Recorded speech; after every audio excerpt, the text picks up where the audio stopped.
မင်္ဂလာပါ Manchester United အသင်းရဲ့နီးပြချုပ် Ruben Amorim မှာအခုလေးတင်မဲ့ယာရုကနေထုတ်ပယ်ခံလိုက်ရပါပြီ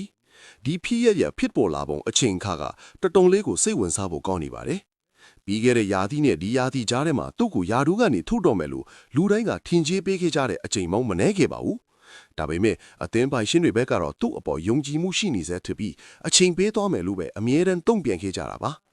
အခုတော့အခြေအနေတွေကရုတ်တရက်ပြောင်းလဲသွားခဲ့ပါပြီနှစ်တကူပြီး9ရက်အကြာမှာပဲသူ့ကိုအသင်းကနေထွက်ခွာခိုင်းဖို့ပိုင်ရှင်တွေကဆုံးဖြတ်လိုက်ကြပါပြီ။ဘာကြောင့်ဒီလိုဖြစ်လာရတာလဲ။ဒီနေ့ဗီဒီယိုမှာအဲ့ဒီအကြောင်းရင်းတွေကိုကျွန်တော်တို့ရှာဖွေသွားမှာပါ။ Ruben Amorim Manchester United ကနေထုတ်ပယ်ခံရတာချင်းရဲ့အဓိကအကြောင်းရင်း9ချက်ပဲဖြစ်ပါတယ်။ပထမဦးဆုံးအချက်ကတော့စိုးရွားတဲ့ရလဒ်တွေကြောင့်ပါ။ Amorim မှာ United မှာကင်တွယ်ခဲ့တဲ့ပွဲပေါင်း63ပွဲမှာ24ပွဲသာအနိုင်ရရှိခဲ့တာကြောင့်အနိုင်ရရှိမှုရာခိုင်နှုန်းက38.6ရာခိုင်နှုန်းသာရှိခဲ့ပါတယ်။ဒါဟာ Man United သမိုင်းတစ်ချောင်းနီးပြတအူးရဲ့အဆိုးရွားဆုံးအနိုင်ရရှိမှုနှုန်းတွေကတစ်ခုဖြစ်ပါတယ်။ Sir Alex Ferguson နောက်ပိုင်းအသင်းကိုအနည်းဆုံးတရားစီအပြည့်ကင်တွယ်ခဲ့တဲ့နီးပြတွေထဲမှာသူဟာအဆိုးရွားဆုံးပါတယ်။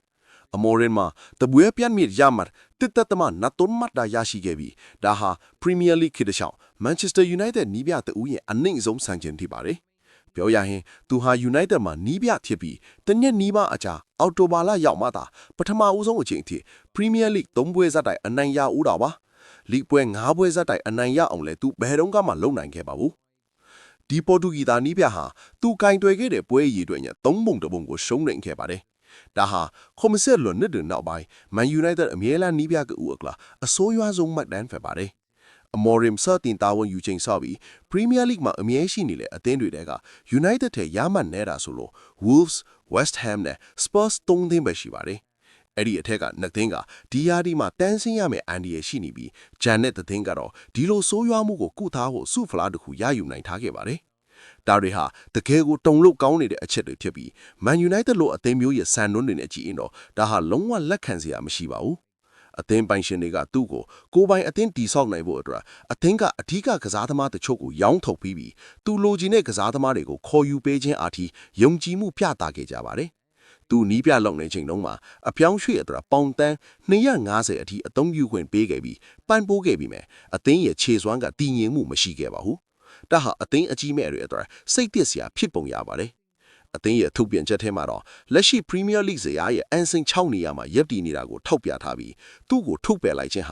ာအသင်းအတွက် Premier League မှာအကောင်းဆုံးရလဒ်နဲ့အဆုံးသတ်နိုင်မဲ့အခွင့်အရေးဖြစ်တယ်လို့ယုံကြည်ကြောင်းဖော်ပြထားပါတယ်။ဒါကြောင့်စိုးရွားတဲ့ရလဒ်တွေကသူတို့ရဲ့ဆုံးဖြတ်ချက်ကိုတေချာပေါက်တက်ရောက်မှုရှိခဲ့တာပါ။နောက်ထပ်အကြောင်းရင်းတစ်ခုကတော့ပြီးခဲ့တဲ့ယာသီက6လနေတဲ့အမတ်တရားတွေကြောင့်ပါ။အကယ်၍သူဟာသူ့ရဲ့ပထမဦးဆုံးယာသီမှာအန်ဆင့်6နေရာရောက်နေလားဆိုရင်ဒါကပြဿနာကြီးမားမဟုတ်ပါဘူး။ဒါပေမဲ့ပြီးခဲ့တဲ့ယာသီကိုကြည့်ရင်တော့တိတာထင်းရှားတဲ့တိုးတက်မှုမျိုးမတွေ့နိုင်ဘူးလို့ခံစားနေရပါလေ။ Amorim ဟာပြီးခဲ့တဲ့ယာသီမှာအန်ဆင့်စံပါးနဲ့အဆုံးသတ်ခဲ့ပြီးဒါဟာ Man United သမိုင်းတစ်လျှောက် Premier League မှာအနှိမ့်ဆုံးရပ်တည်မှုပါလေ။သူဟာစုဖလားတစ်ခုနဲ့ယာသီကိုကုသားဖို့အခွင့်အရေးရှိပေမဲ့ Europa League ဘုတ်လွန်မှာပြိုင်ဘက် Spurs ကိုရှုံးနိမ့်ခဲ့ပါလေ။အဲ့ဒီနောက်ဒီဟာဒီအစော့အမိုင်းမှာလည်း EFL Cup အနေစရုထွာတဲ့အသင်းကိုရှုံးပြီးထွက်ရပါတယ်ပါလေ။ဒီအချက်တွေအားလုံးကိုခြုံကြည့်လိုက်ရင်တော့ Amorim လက်အောက်မှာအသင်းဟာဘယ်ကိုမှမရောက်ပဲနှိမ်စင်းနေတာတိတာနေလေတော့အသင်းကသူ့ကိုထုတ်ပယ်ဖို့ပြတ်တန်းတဲ့ဆုံးဖြတ်ချက်ကိုချရမယ်လို့ခံယူနိုင်ပါတယ်။ဒါပေမဲ့ဒီအကြောင်းရင်းနှစ်ချက်ကဆုံးဖြတ်ချက်အပေါ်မှာတက်ရောက်မှုရှိတာမှန်ပေမဲ့အဓိကအကြောင်းရင်းတော့မဟုတ်ပါဘူး။ Ruben Amorim ထုတ်ပယ်ခံရတာချင်းရဲ့အဓိကအကြောင်းရင်းကိုခဏနေပြောပြပေးသွားမှာပါ။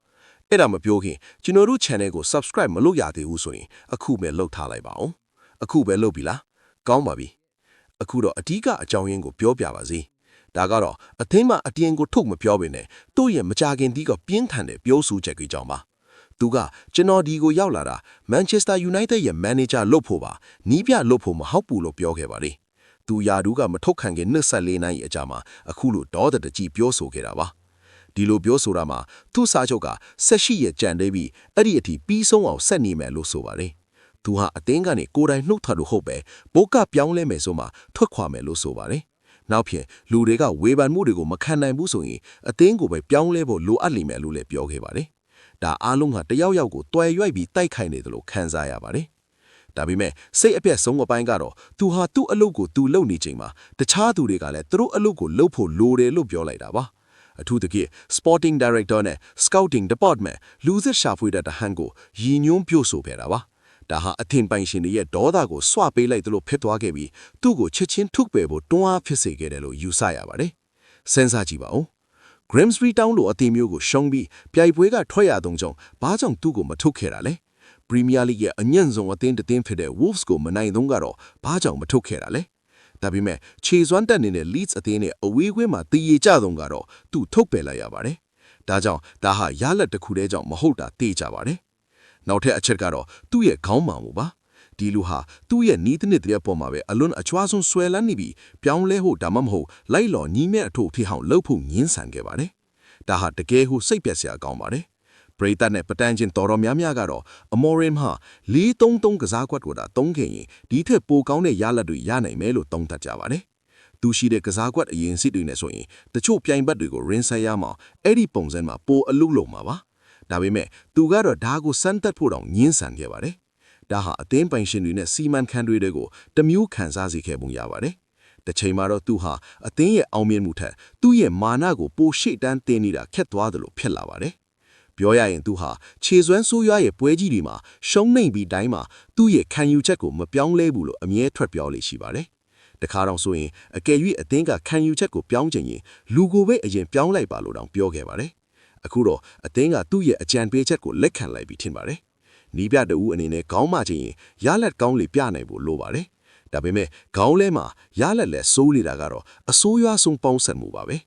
အစာပိုင်းမှာတော့ထူးခြားတဲ့ပုံစံရှိတဲ့နီးပြတူဟာ United အတွက်လမ်းဆန်းမှုတစ်ခုလိုထွက်လာခဲ့ပေမဲ့ပြောင်းလဲဖို့နဲ့တိုးတက်ဖို့ညှင်းဆန်မှုတွေကတော့အသင်းကိုအောင်မြင်မှုစုပြန်ပို့ပေးနိုင်မဲ့သူ့ရဲ့အရေးအသွေးအပေါ်အသင်းပိုင်ရှင်ရဲ့ယုံကြည်မှုကိုပျောက်ဆုံးစေခဲ့ပါတယ်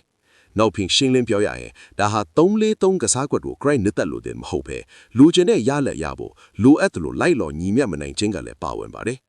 နောက်ဆုံးအကြောင်းရင်းကတော့အမော်ရင်ဟာအလွန်အဆိုးမြင်ပြီးစိတ်ခံစားမှုပြင်းထန်လွန်းလို့ကြောင့်ပါတရင်စာရှင်းလင်းပွဲတွေမှာအမြဲတမ်းအဆိုးမြင်တာမျိုးအင်တာဗျူးတွေမှာစိတ်ခံစားမှုပါနေတာမျိုးတွေရှိပါတယ်နောက်ဆုံးပြတ်တောင်သွားစေတဲ့အချက်ကတော့အသင်းရဲ့ Director Jason Wilcox နဲ့တွေ့ဆုံမှုမှာထည့်ပါတယ်သူ့ကိုမထုတ်ခင်တောက်ကြနေမှာအသင်းရဲ့နီးတဲ့နှစ်ပိုင်းချင်းကမ်းမှုတွေကိုအသေးစိတ်ဆွေးနွေးဖို့ချင်းဆိုထားတာပါ Sky Sports ရဲ့အဆိုရလောအဲ့ဒီတွေ့ဆုံမှုမှာအမော်ရင်ဟာအလွန်အကျွားဆုံးအဆိုးမြင်ပြီးစိတ်ခံစားမှုရှေ့တန်းတင်နေတယ်လို့စီမံခန့်တွေကခံစားခဲ့ရပါတယ်ဒါကြောင့်လဲသူတို့မလှုပ်ချင်တော့လဲခက်ခဲတဲ့အဆုံးဖြတ်ချက်ကိုစတင်စဉ်းစားခဲ့ရတာပါအဲ့ဒီတွေ့ဆုံမှုရဲ့ result တွေကကြောင့်ပဲတင်းငွေနဲ့ Leeds နဲ့ပွဲအပြီးမှာအမော်ရင်ရဲ့ပောက်ကွဲမှုတွေဖြစ်လာတာလို့သတင်းတွေကဆိုပါတယ်ဒါဟာအသင်းအကြီးမဲ့တဲ့အတွက်သူ့ကိုထုတ်ပယ်ဖို့ကလေးဒါတခြားရွေးချယ်စရာမရှိတော့အောင်လှုပ်လိုက်တာလို့ပါပဲအားလုံးကိုခြုံကြည့်လိုက်ရင်တော့ Ruben Amorim ကိုထုတ်ပယ်တဲ့အတွက်အသင်းပိုင်ရှင်တွေကိုအဖြစ်တင်ဖို့ခက်ပါလေအခုတော့တင်းတို့ရဲ့အမြင်ကိုသိပါစေအသင်းရဲ့ဆုံးဖြတ်ချက်ကမှန်ကန်တယ်လို့ထင်ပါသလားသူ့ကိုအချိန်ပိုပေးတယ်လားဒါမှမဟုတ်အခုထက်ပိုစောပြီးအထုတ်ခံရတာလားအမော်ရင်ရဲ့နေရာမှာဘသူကအစားဝင်ရောက်ရမယ်လို့ထင်ပါတယ်ကွန်မန့်မှာဝင်ရောက်ဆွေးနွေးပေးကြပါဦး